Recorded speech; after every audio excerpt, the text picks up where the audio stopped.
आप सभी आज बहुत प्रसन्न दिख रहे हैं। कारण क्या है?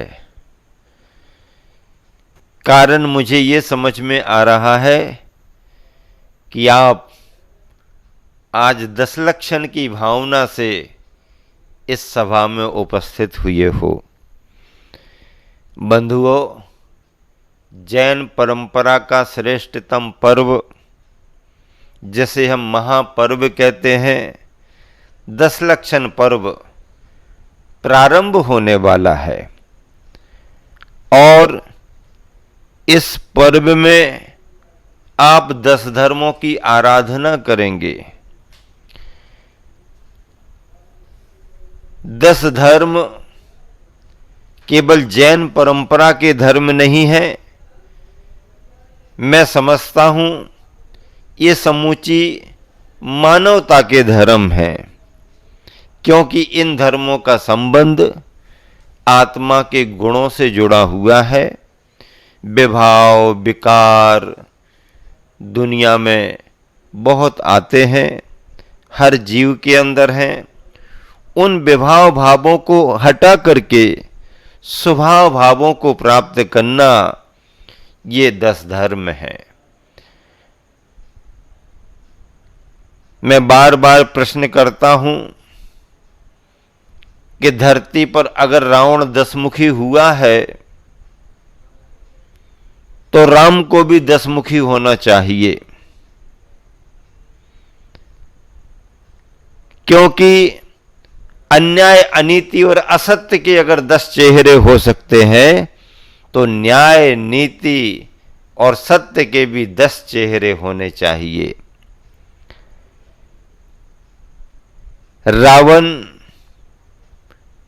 अनीति असत्य का प्रतीक है, राम का चेहरा न्याय नीति और सत्य का प्रतीक है। समूचे देश में, समूची दुनिया में जैन बंधु जहां जहां भी हैं, वह सभी इन दिनों में अपनी आत्मा का निरीक्षण कर रहे हैं, आत्मा की आलोचना करेंगे, आत्मशुद्धि के उपाय तलाशेंगे और आत्मोपलब्धि के कार्य भी करेंगे, क्योंकि यह दिवस धर्म की आराधना के दिवस हैं। जैसे बुखार बीमारी किसी एक समुदाय की नहीं होती है, मलेरिया बुखार हिंदू मुसलमान सिख ईसाई किसी को आ सकता है, तो उसे दूर करने की दवाइयां भी किसी एक समुदाय की नहीं होती हैं, वो भी सभी समुदाय की हैं। बीमारियां जैसे सभी समुदाय की हैं, उन्हें दूर करने की दवाइयां औषधियां भी सभी समुदाय की हैं। ऐसे ही क्रोध मान माया लोभ द्वेष दंभ ईर्षा मात्सर्य हिंसा सभी समुदाय के हैं, तो इन्हें दूर करने के लिए क्षमा मार्दव आर्जव सुचिता सत्य न्याय नीतियां सभी समुदाय की और प्राणी मात्र की हैं। माहों में भाद्रपद का बड़ा महत्व है, क्योंकि भाद्रपद के लिए व्रतों का खजाना माना गया है और संयम में सम्राट श्रेष्ठ माना गया है। लिखा है, ग्रंथ में लिखा है, भाद्रपद की महिमा गाई गई है। उसे नरेंद्रवत कहा है, व्रतों के लिए रत्नाकर कहा गया है।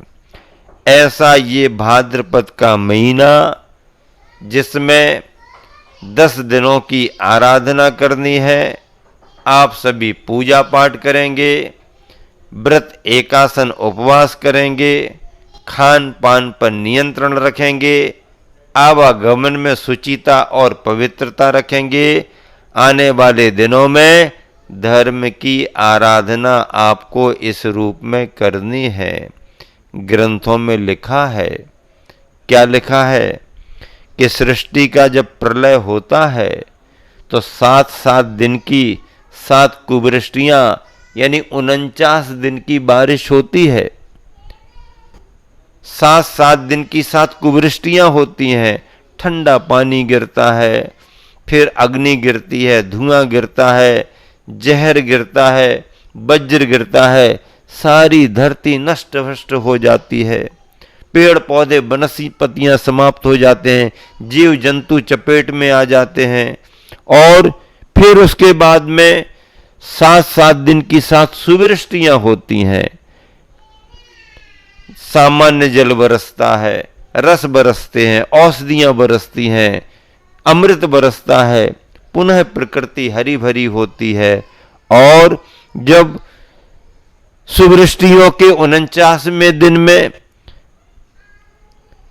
7वें सप्ताह की सुवृष्टि हो जाती है, तो उस समय जो पहली तिथि आती है वो भाद्रपद शुक्ला पंचमी की तिथि आती है। इसलिए भाद्रपद शुक्ला पंचमी की इस तिथि को सृजन की तिथि कहते हैं, आनंद की तिथि कहते हैं, और प्रकृति समरस हो जाती है, आनंद आने लगता है प्राणियों के लिए। तो ऐसे 49 दिन सुवृष्टियों के जब बीतते हैं तो पहली तिथि पंचमी आती है। मुझे बार बार ऐसा भाव आता है कि दशलक्षण पर्व साल में 3 बार आता है, 2 बार का तो कई लोगों को याद ही नहीं रहता है। लेकिन भाद्रपद में ही इस तरह से उत्साह से क्यों मनाते हैं? तो इसका तथ्य मैं ये समझता हूं कि महावीर भगवान को केवल ज्ञान होने के बाद भी 65 दिन तक दिव्य ध्वनि नहीं खिरी, और जब दिव्य ध्वनि खिरी, इंद्रभूति गणधर ने दीक्षा ली, गणधर बने, दिव्य ध्वनि खिरी, तो दिव्य ध्वनि खिरने में श्रावण वदी एकम की तिथि आई, वीर शासन जयंती मनाई गई, खुशियां मनाई गई, उपदेश मिलने लगा।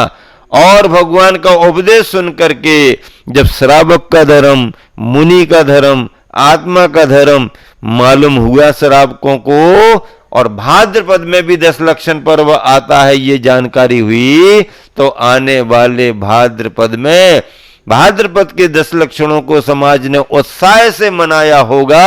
वही परंपरा आज तक चली आ रही है, वही परंपरा आज तक चली जा रही है।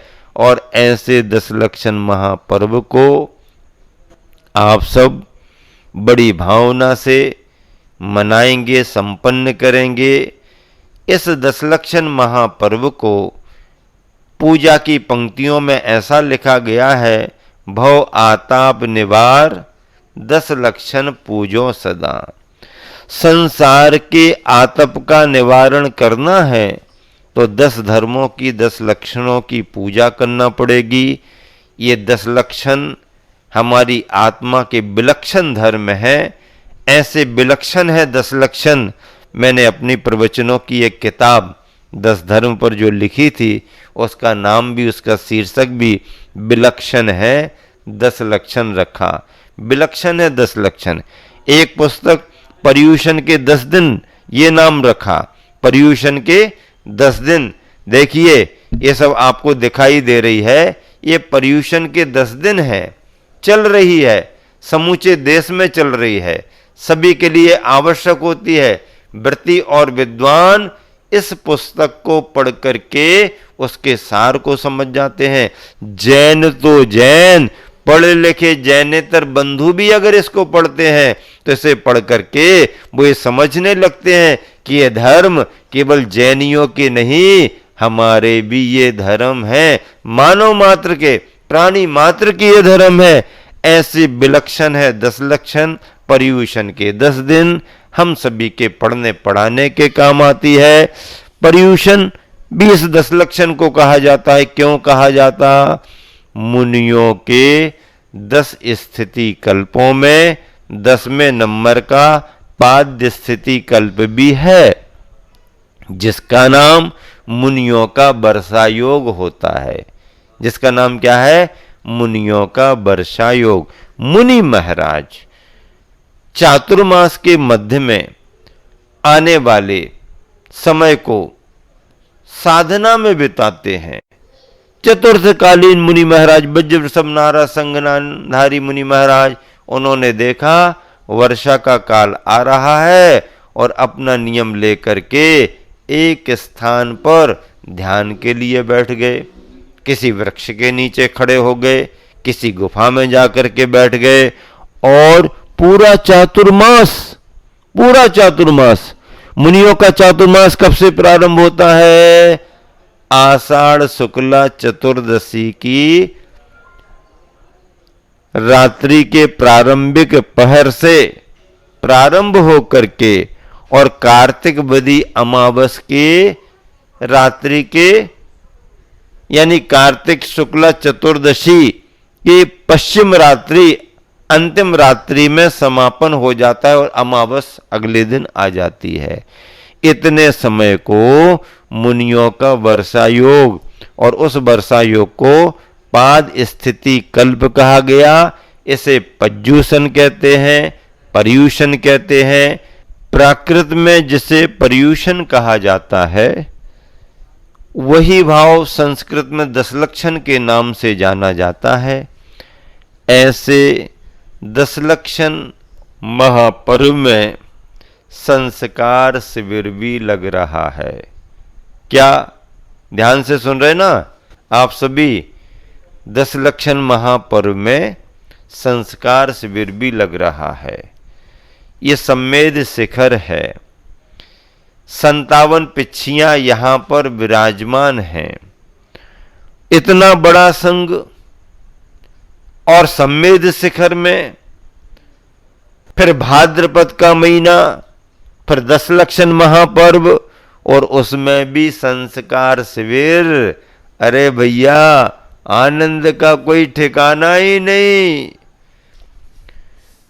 कोई सूचनाएं ज्यादा नहीं दी गई, कोई प्रचार प्रसार पब्लिसिटी भी नहीं, लेकिन यहां पर उपस्थिति तो देखो 700-800 शिविरार्थियों के आने का अनुमान था, लेकिन 1100-1200 शिविरार्थी तो आ चुके हैं। इस शिविर की संयोजना के लिए शिविर के पुण्यार्जक परिवारों में क्या बात बताऊं, बड़ा भाग्यशाली परिवार है। कौन? मध्य प्रदेश के बेगमगंज निवासी जिनेंद्र जैन, श्रीमती चंद्र प्रभा जैन, पीएस परिवार बेगमगंज का पुण्यार्जन हो रहा है। महेंद्र सरावगी परिवार कोलकाता वालों का पुण्यार्जन हो रहा है। और किसी ने साड़ियां दी, किसी ने धोती दुपट्टे दिए, किसी ने साहित्य प्रकाशित कराया। सबका बड़ा योगदान है। मनीष सोगानी परिवार Bhilai, Vardhaman Jain Navyuvak Mandal Ichalkaranji Vardhaman society Maharashtra, Sanjeev Jain Sanjeev Jain Rajeev Jain lucky book depot परिवार ललितपुर, ब्रह्मचारिणी सुधा देवी दी का सिद्ध चक्र महामंडल ग्रुप संभाजी नगर महाराष्ट्र है। और इसके साथ बड़ौत का परिवार सतीश जी का और भी अन्य बंधुओं ने शिविर में सहयोग दिया है और दे रहे हैं। ये सभी पुण्यार्जन प्राप्त कर रहे हैं और शिविरार्थी आत्म साधना स्वाध्याय करके अपने अशुभ कर्मों को नष्ट कर रहे हैं और साथ ही से पुण्य का अर्जन कर रहे हैं। टाइम टेबल दिनचर्या बहुत टाइट है। सुबह से प्राणायाम योग प्राचार्य सुदर्शन जी टोपरे साहब कराएंगे। राष्ट्रपति पुरस्कार है, रिटायरमेंट हो चुका है, सेवाएं दे रहे हैं। उसके पश्चात मुनि संघ के द्वारा ध्यान का आपको अभ्यास होगा। अभिषेक पूजन शांति धारा का लाभ आपको मिलेगा। पूजन होंगी, पर्व त्योहारों की प्रासंगिक पूजन होंगी और आहार चर्या का लाभ मिलेगा। स्वयं आप अपना आहार करोगे, पिच्छीधारियों के आहार में सम्मिलित होगे शुद्धता के साथ में, और दोपहर को तत्वा सूत्र के पाठ होंगे, अर्घ अर्पित होंगे। इसी के साथ में तत्वा सूत्र के एक एक अध्याय की व्याख्या मुनि संघ के द्वारा होगी। सायंकाल प्रतिक्रमण होगा, उसके पहले आपका स्वल्पाहार जलपान होगा, प्रतिक्रमण होगा, पर्व की जाप दी जाएगी, और उपसंहार में दिन भर की जो भी तुम्हें समस्याएं हैं, जो भी तुम्हारे स्वाध्याय में प्रश्न उठे हैं, उन सब का समता पूर्वक समाधान होगा, समता समाधान होगा। दिन भर आप व्यस्त रहेंगे और आनंद के साथ इस वर्ष सम्मेद शिखर में आपका पर्यूषण संस्कार शिविर संपन्न हो रहा है। हमारे गुरुवर आचार्य श्री विद्यासागर जी महाराज का दिव्य आशीर्वाद और वर्तमान में हमारे आचार्य श्री समय सागर जी महाराज का मार्गदर्शन, यह संस्कार शिविर धर्म की प्रभावना के साथ 4 चांद लगाएगा जिन शासन में। बंधुओं, आप सभी शिविरार्थियों को टाइम टेबल का ध्यान रखना पड़ेगा, असावधानी नहीं होना चाहिए। स्वाध्याय के समय स्वाध्याय, पूजन के समय पूजन, अभिषेक के समय अभिषेक, विश्राम के समय विश्राम, निरंतर 10 दिन तक आपको अपनी आत्मा की आराधना, आत्मनिरीक्षण, परिणामों की संभाल करना है, संयम का पालन करना है और अपने जीवन को सफल बनाना है। बड़े पुण्य के योग से आप सभी इस सम्मेद शिखर में भाद्रपद में होने वाले इस 10 लक्षण महापर्व के शिविर में सम्मिलित हुए हो। घर परिवार से अपना मोह छोड़ करके यहाँ आए हो, पूर्ण दृढ़ता के साथ, पूर्ण अनुशासन के साथ, पूर्ण शुद्धि के साथ आपको 10 दिन धर्म की आराधना करनी है। यह पर्व के पूर्व भूमिका है। जैसे अच्छा बीज बोने के पहले खेत में खरपतवार करके खेत को ठीक ठाक करना पड़ता है, ऐसे ही आपके परिणाम शुद्धि के लिए आज पर्व पूर्व भूमिका के रूप में आपके मन को एकाग्र और विशुद्ध बनाया गया है, ताकि कल से आप अच्छे तरीके से धर्म की आराधना करेंगे।